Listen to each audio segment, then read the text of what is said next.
I like to contribute to things that I am passionate about and try and make some sort of difference.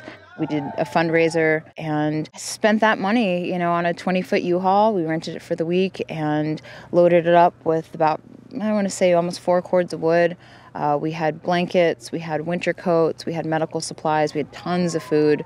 And we rented a car to, bring up some water protectors and loaded the U-Haul and brought it all up. We came as a family to bring prayers and blessings and donations and support to our brothers and sisters at the Pueblo Alliance camp who've been here holding down the fort, and also to come together with all the other tribes, indigenous people of all races that are coming together in unity here. I had this calling knowing what could potentially happen here. Indigenous people are viewed as subhuman. The government has to come in and protect corporate interests rather than actual people. That was why I had to be here.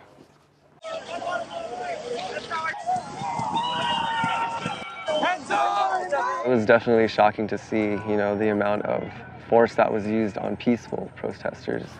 This is all for water rights and oil companies.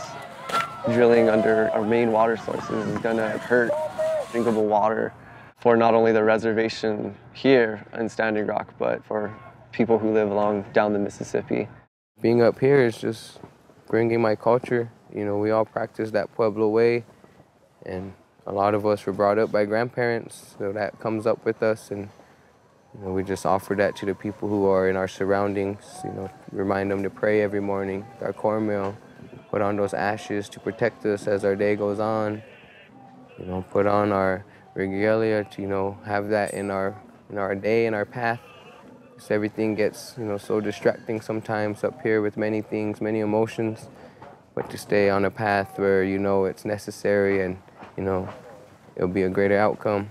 There was a child that came in and it felt so good because amidst of all the chaos and all this stuff that's going on, just to have a time to hold a kid and realize that, this whole reason is for you, your great-grandkids, for you to share this experience. And, a 5-month-old eyes is just so magical.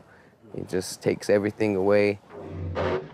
Oh, my people, stand up and fight. It's all right. Yeah, hey, yeah, yeah, yeah.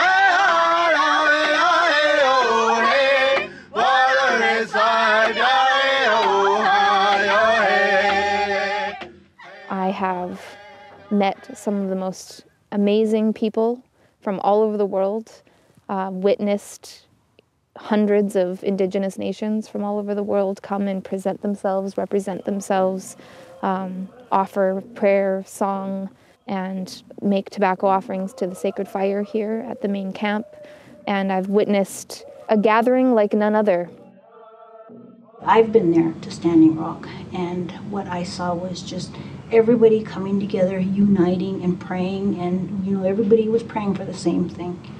And I'd like to see that continue, not just at Standing Rock, but a lot of the different indigenous peoples have a lot of the same issues.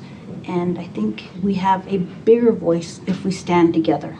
That we can come together and continue gathering in this way, whether it be on the Gila River down here in southern New Mexico, if in fact proposed pipeline goes into effect there, that we can amass with thousands, 20,000 people there to protect that little lifeline, that little waterway.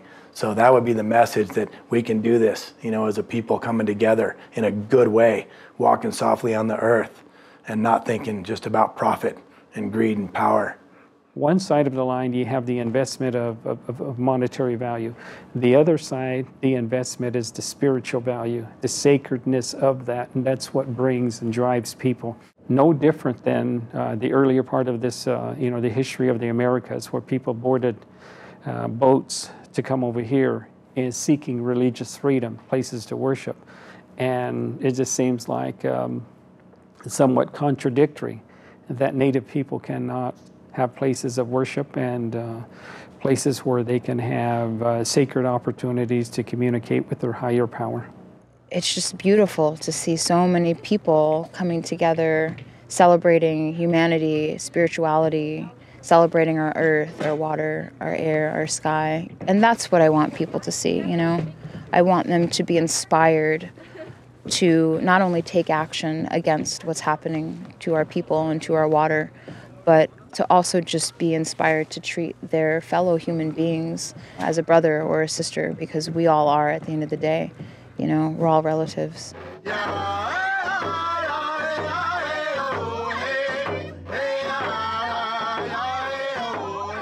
New Mexico is probably one of the most diverse places in the whole United States, in the whole world almost. You have Navajo, the Diné, the Pueblo, the Apaches, and some of the Utes. All these cultures choosing to live together, and that's what Standing Rock is trying to promote.